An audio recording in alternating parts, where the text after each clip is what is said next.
You ask Tiger to solve. This deals with linear equations with one unknown. The final result is x equals 100. Let's solve it step by step. Group all constants on the right side of the equation. Add 32 to both sides. Simplify the arithmetic.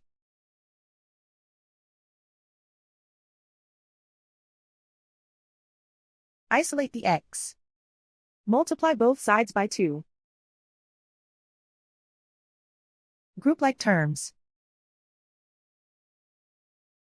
Multiply the coefficients. Simplify the fraction. Simplify the arithmetic. And so the final result is x equals 100.